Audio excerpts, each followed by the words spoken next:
Alright, so this is lecture 14, which is going to concern topological properties of surfaces, and then just a word or two about manifolds. I'll just dive straight into it. Definition. A surface is, let's say surface M is connected, provided if for each pair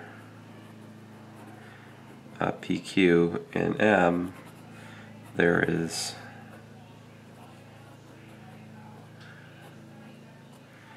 a map alpha, say AB to M, such that alpha of A is P and alpha of B is Q. And I guess we suppose that alpha is a smooth curve, as can reasonably be defined for closed intervals. Now this is what Oneill calls a so-called curve segment. It's part of the thing I glossed over in the last lecture. Nothing too terribly profound here, but that's a curve segment. So in other more sophisticated treatments, this definition I just gave you is really what I would call path connectedness. But the thing is that path connected implies connected, so not much is lost here. I think the reverse is not generally true, but this definition works for our current context. Now, so the other definition that we would like, I mean this is a pretty benign definition, very natural. Of course you can see that you can work with disconnected things, like you can take your favorite torus and take the disconnected, like, you know, just a disconnected union of a torus and like a sphere that don't have any intersection, and that'll give you a disconnected surface which is not connected. So there's kind of trivial ways of constructing things that are not connected, right? Okay, anyway, next definition. M is compact. What's compact mean? Well, it's compact if every open cover of M admits a finite subcover. Alright, so that's kind of technical. But basically the idea is an open cover is a family of open sets whose union forms M. All right, and what this is saying is if you can pick out from that possibly infinite set of sets a finite subcollection of sets, and that the union over that subcollection gives you back all of M, well, that's a finite subcover. And the possibility, I mean the ability of us to pick out a finite subcover from any open cover amounts to M being compact. So typical examples of compact things, for example, I mean, to drop it back a dimension for a second, this is compact, or this is also an example of something compact. These are sort of, well, of course you recognize these also as closed sets. That's no accident. There's a connection between compact sets and closed sets in Rn, but I'll leave that for real analysis to say much more. But anyway, that's a little bit much to deal with, right? A little bit much to deal with this, think about all possible open covers and make sure which one of them admits a finite subcover. That's kind of a lot to wrap your mind around. But this next lemma that is proved in Oneill makes things a lot easier. So the lemma is lemma 7.2. Oh, thank you for turning on the fan, Matthew. Very helpful. Matthew is with us at the moment. A surface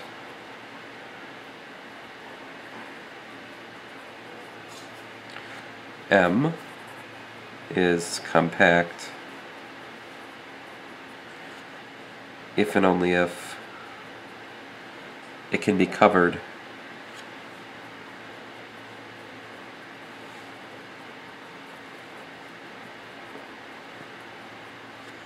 by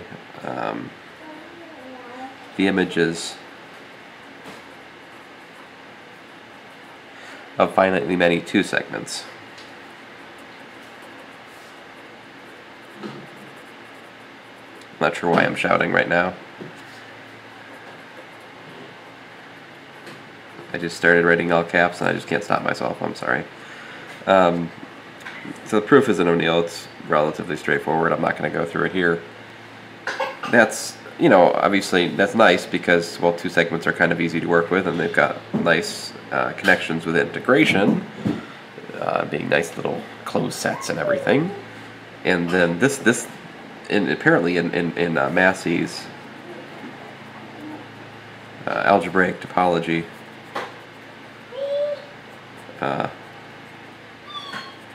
he has the following result: any compact surface, alright, is the image of a single two segment.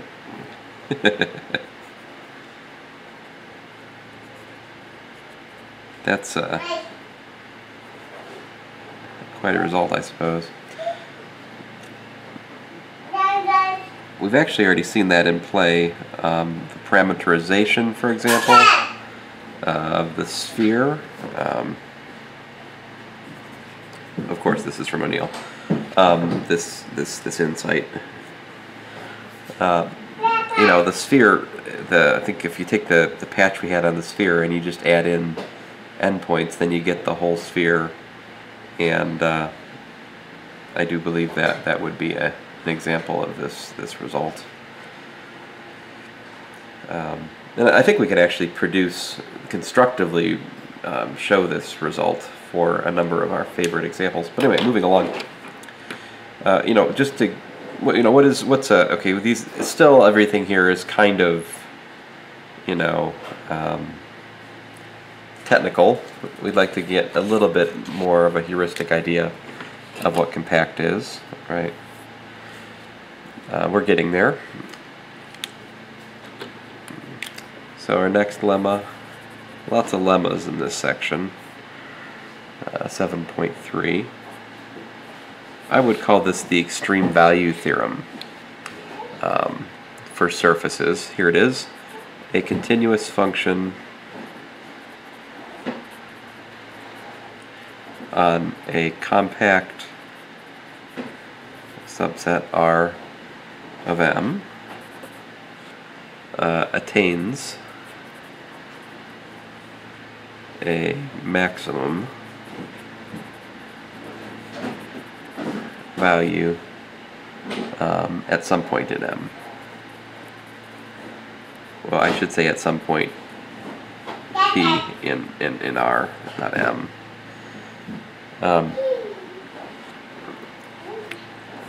Again, the proof is in Oneill. I'm not gonna go through it here, but this is very nice because this actually gives us something we can work with to prove certain things are not compact. So for an example of an application for that, the cylinder, right? Cylinder x squared plus y squared equals to 1. Oneill advises, he says, hey, look at the function f of x, y, z equals to z, right? This is clearly continuous, right? And unbounded on C. So you got a continuous function which does not attain a maximum value. Therefore, the right circular cylinder C is not compact. Alright, well, you're like, well, it's infinite, so I mean, that kind of makes sense. You told me the quintessential compact sets were these closed intervals and closed rectangles, right? So is it the infinite, in the infiniteness of it, that's, you know, what's making it be not compact? Well, no, it's not just that. Fuzzy edges hurt us. For example, the open disk. let's call it d x squared plus y squared less than 1. Again, following Oneill, we can look at the function f of xy equal to 1 over 1 minus x squared minus y squared. Clearly that's continuous because it's a rational function with non-zero denominator on the open disk. However, as you approach the edge of the disk, it's big. I mean, if I were to try to draw its graph, foolishly try to draw its graph, it would look something like, you know, like this, but I don't know if I can, I mean, the right circular cylinder is kind of like around it, right? And it asymptotically approaches the cylinder as you get to the edge. You know, this is clearly unbounded, again, on D, so therefore D is not compact. So that leads us to our simple heuristic for what does it mean for a surface to be compact. A surface is compact if it's smoothly closed up with no fuzzy edges and it's finite in size. So compact roughly means smoothly closed up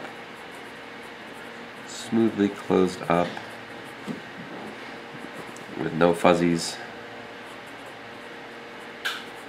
no fuzzy edges, and finite in size.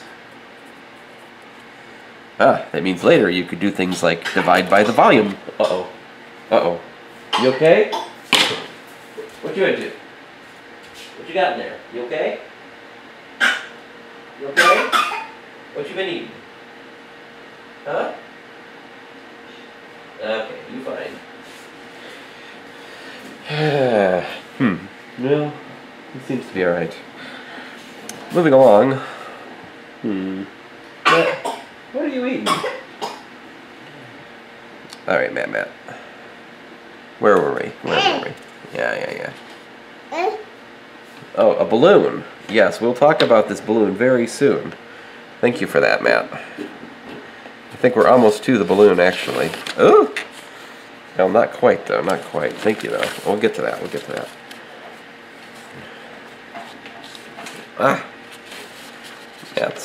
Matt's helping me. All right.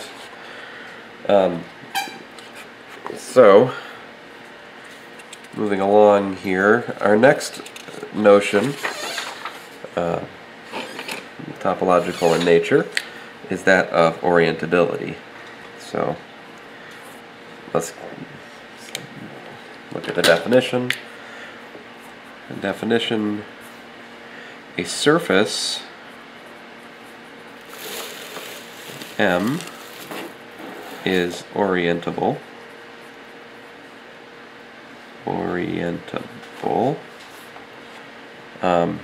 if there exists a differentiable two-form mu on M, which is everywhere non-zero. Alright. So, you know, I mean, not too hard to give an example. I'll do it. So on the plane with coordinates u and v, you can take mu equal to du wedge dv. Alright.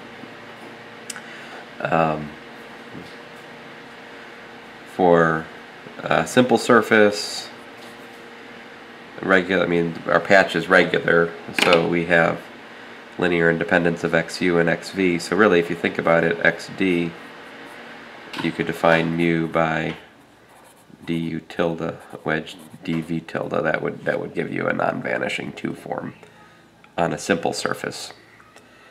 But that said, what's more familiar to us in the study of surfaces, and certainly Calculus 3, is what follows, and that's proposition 7.5. Matthew's playing with the fan. A surface, which isn't too bad because it's like 100 degrees outside right now and the garage does get hot. A surface M, a subset of R3, is orientable if and only if what? If and only if there exists a vector field U, a unit normal vector field on M.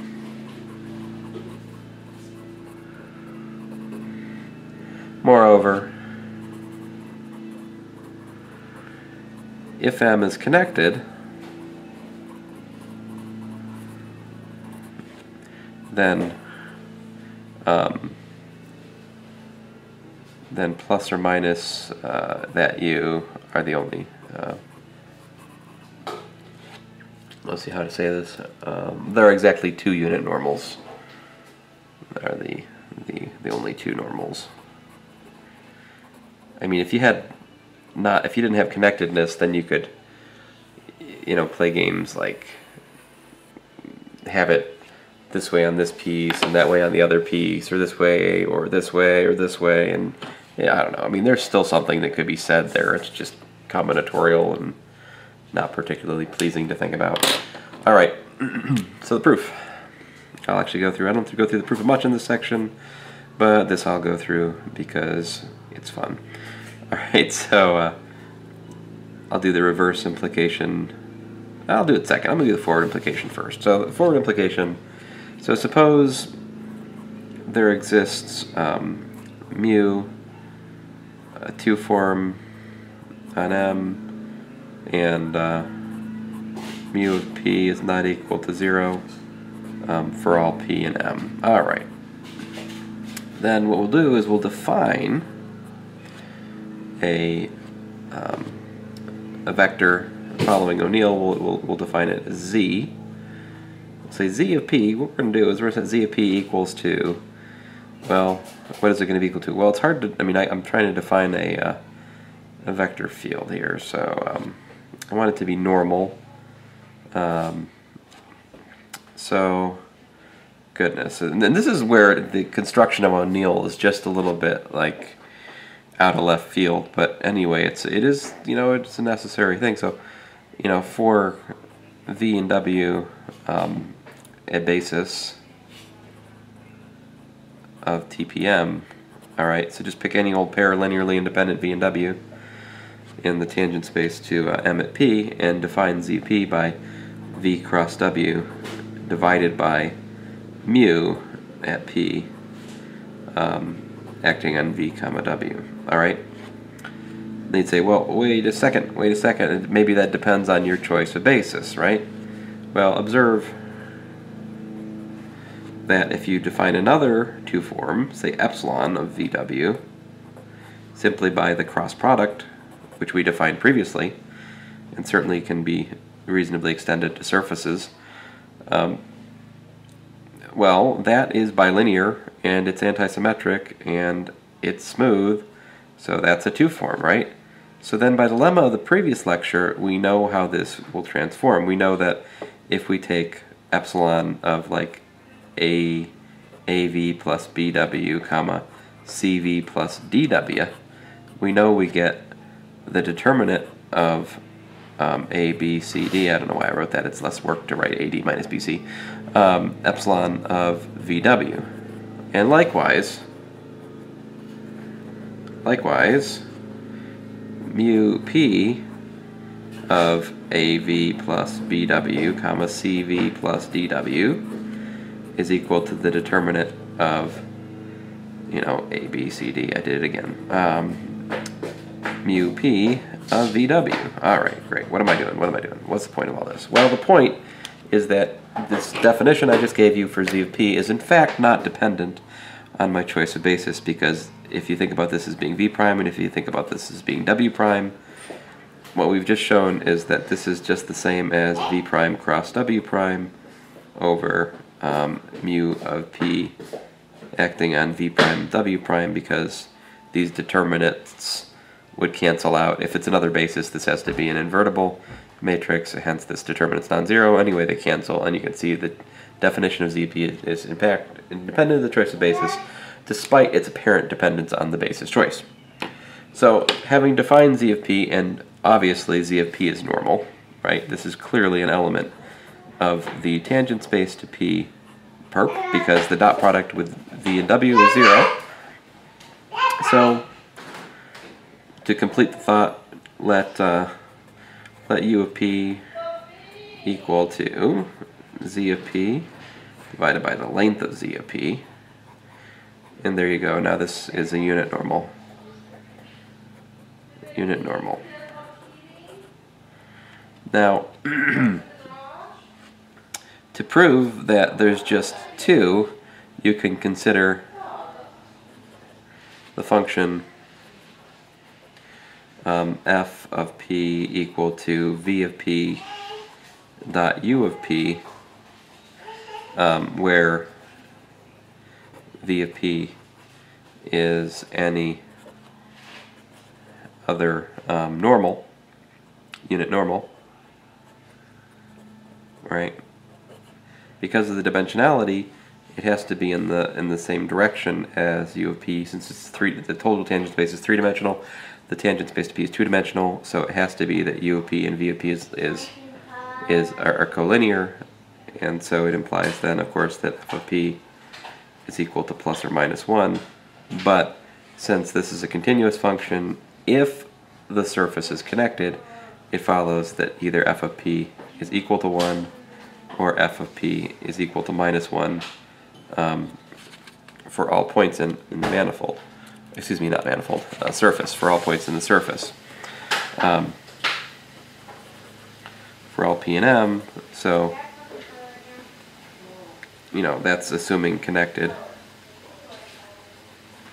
So, therefore, either v is equal to u or v is equal to minus u, and there we have it. There are exactly two normals, plus or minus u. If it wasn't connected, then you'd have the result that it was either the same as the given normal or opposite the given normal on each so-called connected component of your space, which would be, you know, a more cluttered and less interesting.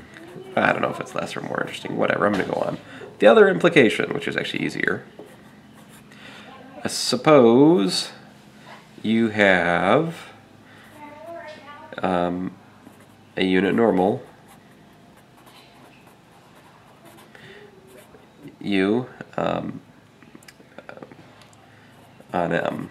Now we have to show m is orientable, we have to provide a non-vanishing 2 form which orients it. So the orienting 2 form is easy enough to construct using u. Here's how we'll do it. So let v and w be elements of the tangent space to p at m, and we can define, what letter am I using? Oh yeah, mu at the point p acting on vw. I think Oneill may not bother writing that p there. Whatever. Well, what is it going to be? It's going to be u of p dotted with v cross w. And there you go. That is, you know, definitely bilinear in v and w. It's antisymmetric in v and w. And it's non-zero. Why is it non-zero?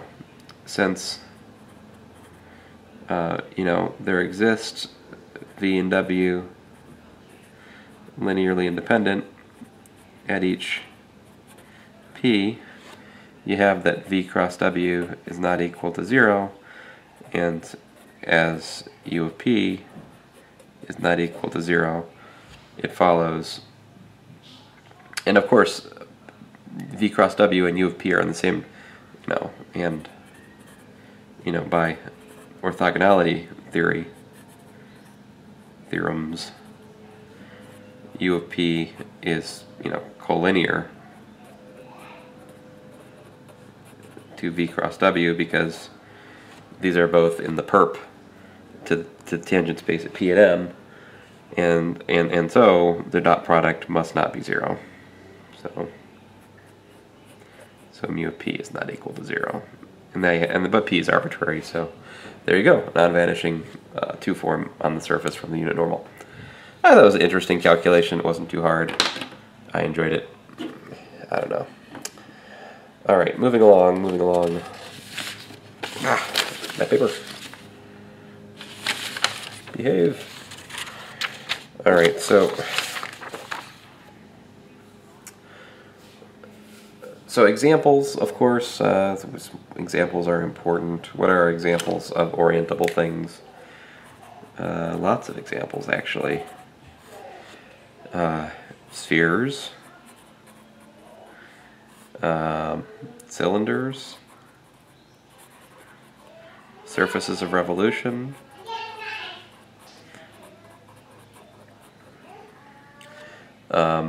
quadric surfaces,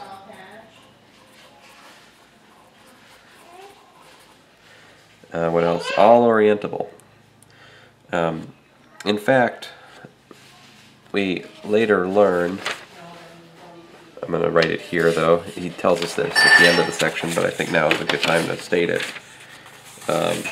He finally drops some knowledge on us at the end of this section. He tells us there's two theorems. One theorem says a compact surface in R3 is orientable.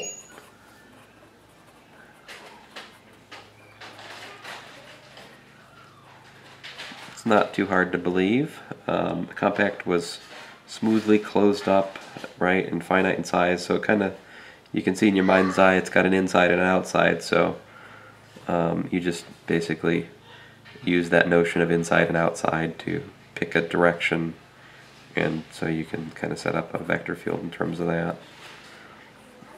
And then the other theorem, which we can't quite appreciate just yet, a simply connected surface is orientable. And we'll be talking about what simply connected means soon enough, okay? Although I think you've already had some exposure to it in your multivariate calculus. And it's not like its meaning is going to change here. It's just going to get a little bit more technical. All right, so moving back to where I was. Of course, it would be nice to have an example of something which was not orientable. It's actually not too hard to find one of those things. Oh, here, I'll use this one. Here's a strip. Let's draw the normal. Let's draw a line. And let's just say that the normal is above this line, all right? So if you can imagine the normal going like this. You see, okay, there it is. And this is, I think, also the image of a two-segment, right? Here's your rectangle, and here's what the two-segment goes to. So you're not this, but twist. And there you go. No, it's a surface, right? So there you go. And now I can't keep going and let the line go on both sides because the surface has got just, you know, the surface is one dimension. I mean, it doesn't have thickness, right? I can't attach a vector going both directions because a normal vector field is an assignment of one vector at each point, right? So this Mobius strip, it can't be, you can't draw a non-vanishing normal vector field on this thing. It's not orientable. And yet it is a two-segment, I believe. So there's your standard example, the Mobius band. So, and non-example. I guess usually we call that counterexample, but oh well. A non-example Mobius band. And there you have it. All right. Now, our last little arc in this lecture is about the notion of homotopy. So, definition. So, a closed curve alpha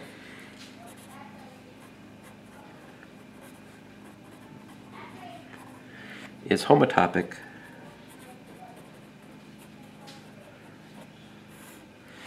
to a constant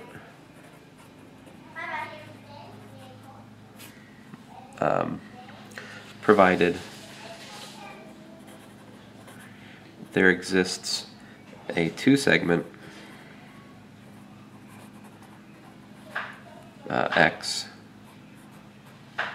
from this rectangle, which I'm going to write in Cartesian coordinate notation, so like, I mean Cartesian product notation, a product of this interval a to b and another interval 0 to 1 for our convenience,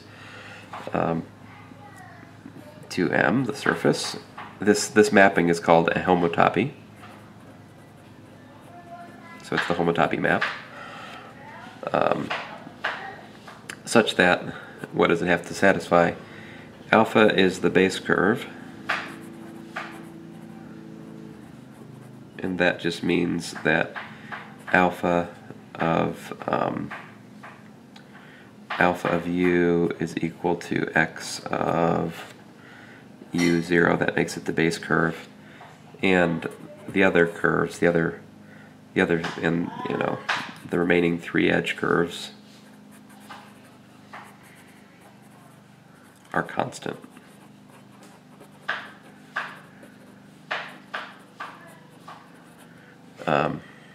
At P, which is alpha of A, which is equal to alpha of B. Now alpha of A is equal to alpha of B is given because it was a closed curve, alright? So that means that it's closed. It's a closed curve, alright? And so that's the point P, which is equal to alpha of A, which is equal to alpha of B. The other edge curves, he tells us in the previous section, like beta of V is x in this case, it's x of B comma V. The other edge curve would be gamma of U, which is x of, in our case, U comma 1, and delta of V, which would be x of A comma V. To give you a picture of what it looks like in general, but perhaps it's dangerous to write this picture here because it's not probably quite accurate to what this ought to look like, but I'm going to draw it anyway. This is the picture he drew in the previous section. So you have alpha down here, you have beta here, you have gamma there, and you have delta there. So this is the two-segment x, the image of the two-segment actually. Fine, it's he calls this whole thing R. So this is x of R, the interior, right? And the boundary of x of R is what? It's alpha plus beta minus gamma minus delta. All right. So that's your definition of homotopic to a constant, and then the definition of simply connected is simply this. M is simply connected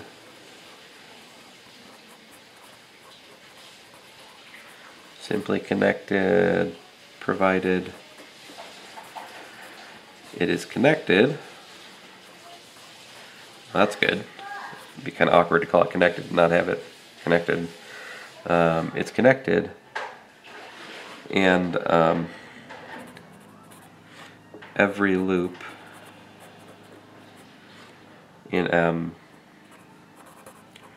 is homotopic to a constant.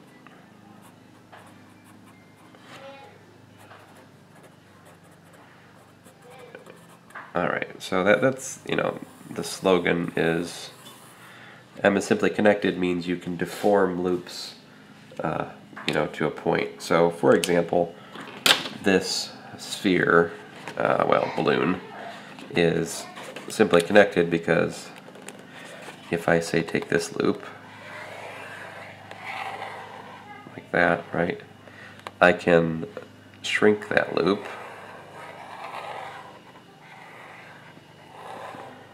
Hope I can get through this without popping it.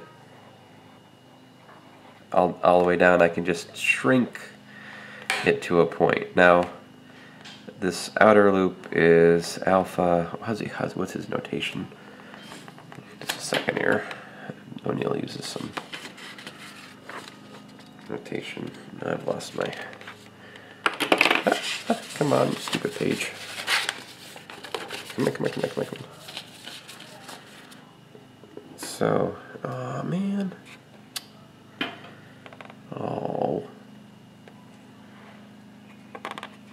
I believe this is alpha 0 out there.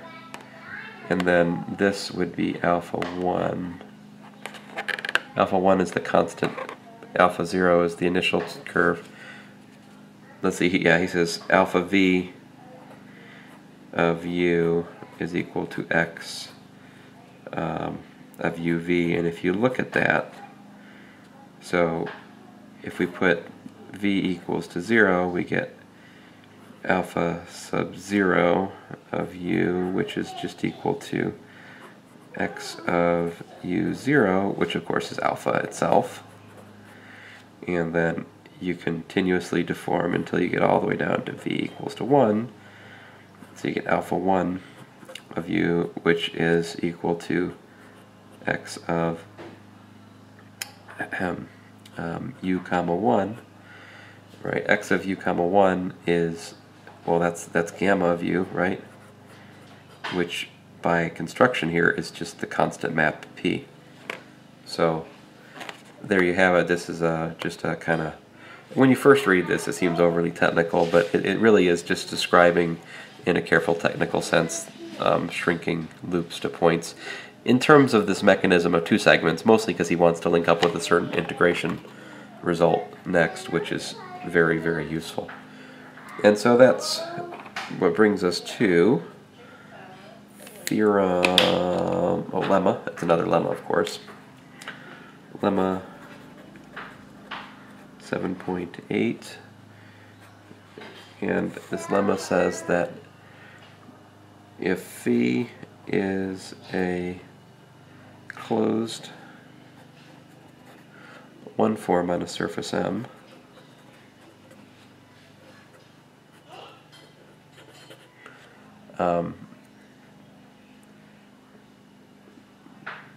and if a loop alpha in M is homotopic to a constant, then the integral over alpha of this one form must be 0. Actually, the proof of this is pretty simple. I think I can afford to do it. We've got everything we need here to look at the proof. It won't take us but a second. The proof, okay, so we're given that it's a closed one form, right? So we know d phi is equal to 0. And we also have, we're looking at a loop, right? So we know that the loop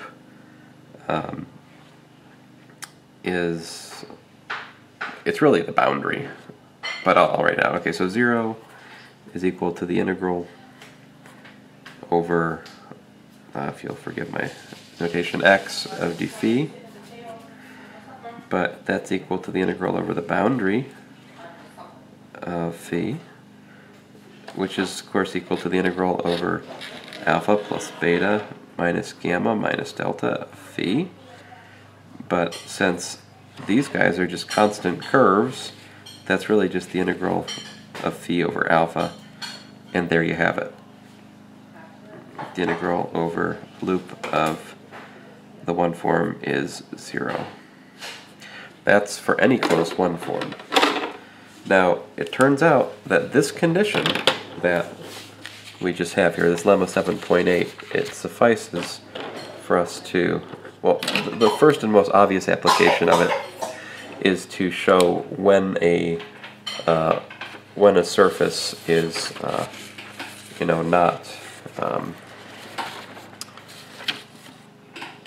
not simply connected, right? So the typical application of that lemma, punctured plane,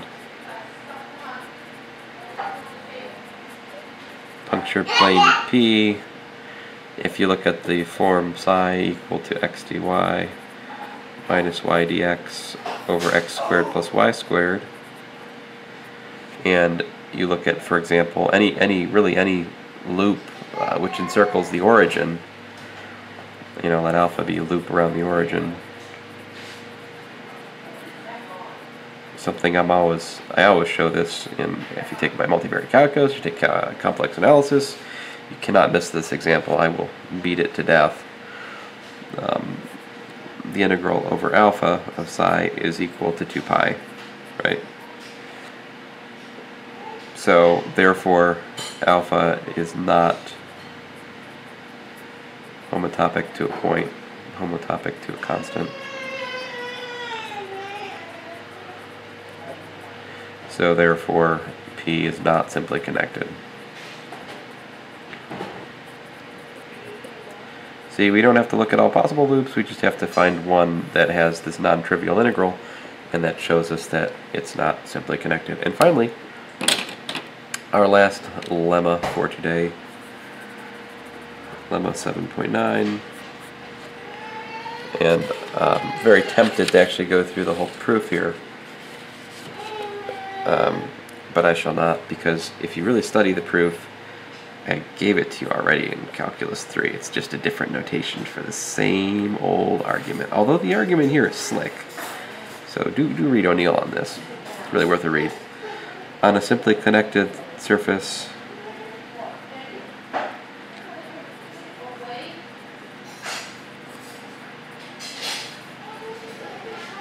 every closed form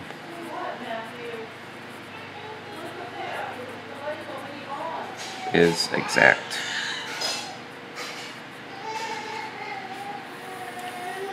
So that means if you have phi such that d phi is equal to 0, that implies that there exists psi such that d psi is equal to phi. By the way, I think this is how a lot of this topology and geometry and stuff got started. If you think about this in terms of physics, in some sense psi is like, I would call it a potential form. You differentiate potential energy, you take the gradient, right, to get the force. In some sense this is the same sort of thing. It's a potential form. If you differentiate it, you get the other form. So in some sense it plays the role of potential energy, and that's probably part of the reason we were first searching for when it is or is not possible to find sort of these generalized potential energy functions for things which sort of roughly resemble forces, but I don't know. I'm not Poincare, so I don't know exactly his motivations, but that's definitely part of it. Alright, well, I'm going to cut it off here, so thanks.